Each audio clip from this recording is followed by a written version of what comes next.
For decades, Arnold Schwarzenegger has been the definition of Hollywood success, a titan of action cinema with an almost untouchable image. We've watched him crush cyborgs, outsmart aliens, and defeat entire armies on screen. He's the Austrian.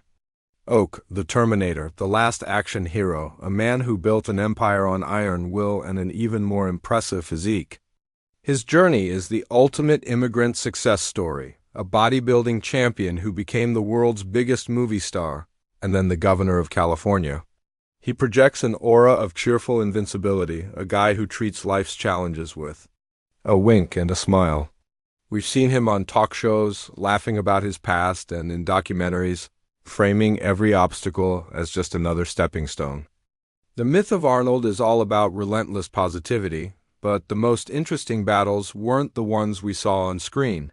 For every cinematic victory, there was often an off-screen conflict. The same competitive fire that made him a seven-time Mr. Olympia also made him a difficult, and sometimes impossible, colleague. Hollywood runs on collaboration, but it's fueled by ego, and Arnold Schwarzenegger showed up with more fuel than almost anyone. He wasn't there to just be in movies. He was there to dominate. And on his path to domination, he left a trail of bruised egos, broken professional relationships, and bitter rivalries that have simmered for years. In this video, we're pulling back the curtain on 6 of the most intense conflicts of Arnold's career. These aren't just minor disagreements. We're talking about on-set shouting matches, psychological warfare designed to torpedo a rival's career, and silent feuds that lasted for decades. These are the stories that reveal the brutally competitive man behind the myth. From the weight room to the movie set, these are the feuds that defined his career as much as any blockbuster. And the final person on our list is an actor whose rivalry with Arnold is the stuff of Hollywood legend. Before Arnold Schwarzenegger was a movie star, he was the undisputed king of bodybuilding. To really get his Hollywood rivalries, you have to go back to the source, to the world of pumping iron, where his competitive spirit was born. And his first great rival wasn't an actor, but another mountain of muscle who wanted his crown, Lou Ferrigno. The tension between Arnold and Lou was the heart of the iconic 1977 docudrama Pumping Iron. It was framed as a classic David versus Goliath story, if David was also a giant. Arnold was the cocky, charismatic 5-time Mr. Olympia, planning to win his 6th title and then retire undefeated. Lou Ferrigno was the younger, bigger, and quieter challenger. At a massive 6'5" and 275 pounds, he was one of the few guys who could stand next to Arnold and not look small. The bodybuilding press hyped their 1975 Mr. Olympia showdown as the Battle of the Giants. Pumping Iron presents their dynamic as a psychological war. Arnold, a master of mind games, used his charm as a weapon, getting inside his rivals' heads to plant seeds of doubt. While he respected Lou's size, it's unlikely he ever saw him as a true threat back then. The film shows Arnold casually eating fried chicken while a reporter asks about Lou. Arnold just dismisses him, saying Lou needs another year of training, basically writing him off before they even hit the stage. The movie frames Lou as the underdog. Pushed by his intense father, Matty, we see Matty training Lou, creating a dramatic story of a son trying to topple a king. Interestingly, Lou Ferrigno later said his father never actually trained with him. That whole subplot was created for the movie to add drama, but the rivalry itself was very real. They were the 2 biggest men in the sport, period, when it came time for the onstage showdown. However, it wasn't much of a fight. Arnold was in his best ever condition. Lou, trying to get as shredded as possible, ended up looking smaller and a bit depleted next to the perfectly sculpted champion. Arnold's charisma was overwhelming. He dominated the contest, securing his 6th victory before retiring as planned. Lou Ferrigno not only lost to Arnold, he actually placed 3rd, behind France's Serge Nubret, while Arnold went on to conquer Hollywood. Lou found his own fame starring as TV's The Incredible Hulk, though they were no longer direct competitors. The rivalry from Pumping Iron defined them for years. It was a battle born of ambition and iron, and it was the perfect training ground for the ego-driven wars Arnold would later wage in Hollywood. When Arnold leaped into action stardom, he entered a new kind of jungle. The 1987 blockbuster Predator featured a cast of the most physically imposing actors around. On a set packed with alphas, a battle for dominance was bound to happen. And Arnold's main on-set competitor was the man who played Apollo Creed himself. Carl Weathers. Their rivalry wasn't about public insults. It was a quiet, relentless physical war to see who was the bigger, stronger man. Carl Weathers later talked about the competitive vibe on set in Mexico. He admitted everyone was trying to one-up each other with their physiques. Arnold, being Arnold, had a full gym shipped to their hotel. The competition started before sunrise. Weathers told a story about Arnold waking up at 4:30 a.m. to work out. Not wanting to be outdone, Weathers started waking up at 4 a.m. The next day, he found out Arnold had set his alarm for 3:30 a.m. It was an unspoken arms race. They were supposed to be actors, but they were acting like bodybuilders. A week out from a competition, this rivalry is perfectly captured in one of the most iconic scenes in action movie history. When Arnold's character Dutch meets Weathers' character Dylan, their handshake escalates into an arm wrestling match, with the camera famously zooming in on their flexing biceps. That scene wasn't just acting. It was the real-life dynamic between the two stars playing out on screen. Weathers acknowledged this competitive spirit actually helped the film. It created a believable camaraderie among the soldiers, men who were constantly testing each other's limits. Years later, both men looked back on it fondly, framing the rivalry as a friendly competition. After Carl Weathers passed away in early 2024, Arnold paid a heartfelt tribute, calling him a legend, an extraordinary athlete, and a great person. He said, "We couldn't have made Predator without him, and we certainly wouldn't have had such a wonderful time making it." He described their time together as pure joy and called Weathers the kind of friend who pushes you to be your best just to keep up. So while hate is the wrong word, the dynamic on Predator was a clear power struggle rooted in professional pride. It was a friendly war, but it was a war nonetheless, and one Arnold was determined to win. Not everyone was impressed by Arnold Schwarzenegger's on-set kingdom. While some got sucked into his competitive orbit, others just refused to play along. Sharon Stone, his co-star in the 1990 sci-fi classic Total Recall, was one of his most outspoken critics. Theirs wasn't a feud of explosive fights, but a clash of philosophies over how a movie star should act. Sharon Stone came onto the set and was immediately put off by what she saw as Arnold's VIP treatment. She saw a star who was treated like royalty, and she wasn't interested in being a member of the court. Years later, she recalled a moment when someone from the production told her, "You know, Arnold doesn't like you." Stone's response perfectly summed up their dynamic. She called the person back and asked, "Did anybody bother to wonder if I liked Arnold? Or does only his opinion count because he's a big star?" At the time, Arnold was arguably the biggest movie star on the planet. His opinion did count more than most. But Sharon Stone, about to become a superstar herself with Basic Instinct, refused to be intimidated. She bluntly said, "Being nice isn't my biggest goal in life. I'm trying to be honest about who I am, and that's not always nice."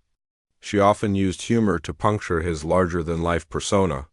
During one rehearsal, the director, Paul Verhoeven, was on top of Arnold on a bed, showing him how to play a scene. Stone quipped, "I think I'll leave you two guys alone. You're so darn cute together." It was her way of leveling the playing field. The tension wasn't just psychological, it got physical. For their fight scenes, Stone was determined to look like a credible threat against the massive Schwarzenegger. Her solution? "Go all in," she admitted. "So I black and blued him, pretty much head to toe that day." It was hilarious. Their working relationship was professional, but there was undeniable friction. Arnold was a star who operated with an entourage and expectations. Stone was an actress who valued honesty over sucking up. The tension between them was a clash of titans in its own right, one a king in his castle, the other a queen who refused to bow. All right, we're halfway through, and the stories are only getting more intense. From bodybuilding mind games to on-set physical showdowns, it's clear working with Arnold was not for the faint of heart. If you're enjoying these behind-the-scenes stories, do us a favor and hit that subscribe button. You won't want to miss the next actor who tells a story about Arnold that is so bizarre and disrespectful, you have to hear it to believe it. Who do you think was right on the set of Total Recall? Let us know in the comments below. Some professional disagreements fade with time. Others leave a permanent scar. For British-Australian actress Miriam Margolyes, her experience with Arnold Schwarzenegger on the set of the 1999 thriller End of Days falls into the second category. She has held on to the grudge for over 2 decades, and the story she tells is one of the most bizarre tales of on-set misconduct you'll ever hear. In the film Arn. In Margolyes' view, this wasn't an accident. It was a calculated act of humiliation, done when she was physically vulnerable. Schwarzenegger has never publicly responded to her claim, but for Margolyes, it confirmed her opinion of him as a pig of a man. Her claims also painted a broader picture of his on-set conduct, as she felt he behaved inappropriately toward other women on set. Her impression came years before a 2003 Los Angeles Times report where 6 different women accused Schwarzenegger of inappropriate touching over the years. The story from Miriam Margolyes is a stark contrast to Arnold's carefully managed public image. It paints a picture not of a charismatic movie star, but of a crude bully. While others on this list had rivalries based on competition or ego, Margolyes' grievance is far more personal and, in her eyes, unforgivable. Most of Arnold's famous rivalries were forged in the 80s when muscles and box office numbers were how you kept score. But some of his biggest feuds came later, and they weren't about who had bigger biceps, but who had a bigger stake in a business empire. His falling out with Bruce Willis, another action titan, wasn't a public war. It was a cold, quiet end to a partnership that began in the spotlight and ended in silence. Arnold Schwarzenegger, Sylvester Stallone, and Bruce Willis were the 3 faces of the Planet Hollywood restaurant franchise. In the early 90s, they were an unstoppable trio, the faces of a global brand that mixed Hollywood glamour with casual dining. They appeared on red carpets together and presented a united front of action hero buddies. It was a brilliant marketing move, but behind the scenes, tensions were brewing.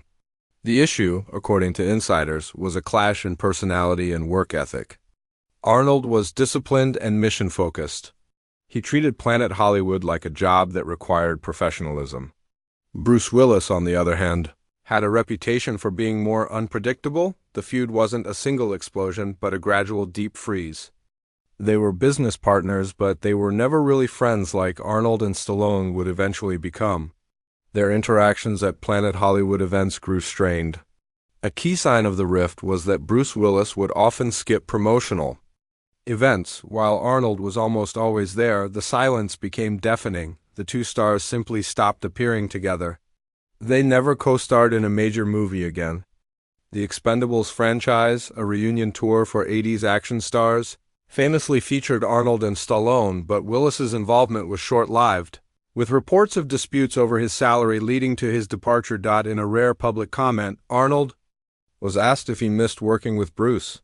He responded with a polite but sharp smile and said, "Not everyone is built for teamwork." It was a classic Arnold power move, a dismissal that was both diplomatic and devastating. It framed the problem as professional incompatibility, placing the blame squarely on Willis without getting into messy details. This was a different kind of Hollywood feud, a story about what happens when the business of friendship goes sour. There are feuds, and then there is Arnold versus Sly. The rivalry between Arnold Schwarzenegger and Sylvester Stallone is the stuff of Hollywood legend. It was a war waged for over a decade, a bitter, personal battle for the title of the world's greatest action star. This wasn't just professional competition, it was personal. As Arnold himself recently put it, we hated each other. The feud started at the 1977 Golden Globes. Stallone was the king of Hollywood. His film Rocky was a phenomenon. Arnold was the newcomer, a bodybuilder who had just won an award for Stay Hungry. They were seated at the same table. As Rocky kept Losing in different categories, Stallone claims Arnold was openly laughing at him. When Rocky finally won the biggest award, Best Picture, a frustrated Stallone picked up a bowl of flowers and threw it at Arnold. The war was on. What followed was a decade-long arms race. The 80s were defined by their one-upmanship. Who could build a more ridiculous physique? Who could wield a bigger gun? Who could rack up a higher body count? Arnold's commando would come out, and Stallone would answer with Rambo, First Blood Part 2. The insults were personal. The press fanned the flames, and the two attacked each other publicly. Perhaps the most legendary act of sabotage was when Arnold tricked Stallone into starring in one of the worst movies ever made. Arnold was sent a script for the 1992 comedy Stop, or My Mom Will Shoot. He knew it was terrible. So he devised a plan. He publicly pretended he was desperate for the role, knowing the studio would then rush to offer it to his biggest rival to steal it from him. The plan worked perfectly. Stallone, hearing Arnold wanted the part, signed on immediately. The movie was a colossal failure, a stain on Stallone's resume that he blames directly on Arnold's psychological warfare. The thaw began in the 90s, when their careers started to cool off. The catalyst for peace was, fittingly, a business deal. Planet Hollywood. Arnold was a founding partner, and his lawyer, who was also Sly's lawyer, asked if there was room for Stallone. Arnold, realizing they were past their craziness, saw it as a chance to finally bury the hatchet. They became business partners, and slowly a real friendship began to form. Today, their relationship is a complete reversal. They are close friends who celebrate holidays together. They finally starred together in The Expendables and Escape Plan. Looking back, both men admit the rivalry was a powerful motivator. Stallone said Arnold's arrival gave him something to motivate me. Arnold agreed, saying, "He was very helpful in my career because I had something that I could chase." The war between Arnold and Stallone was more than a feud. It was a defining chapter of Hollywood history. They were enemies and rivals. And now, against all odds, they're friends, from the gyms of California to the jungles of Mexico. The story of Arnold Schwarzenegger's career is a story of conflict. The same drive that made him a champion also made him a formidable presence for his co-stars. The rivalries with Lou Ferrigno and Carl Weathers show his need to be the physically dominant force. The tensions with Sharon Stone and Miriam Margolyes reveal a side of him that could be dismissive and at times deeply offensive.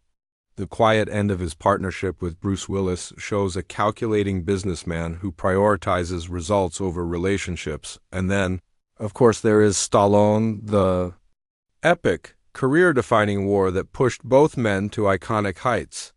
These 6 stories paint a complex picture of a legend.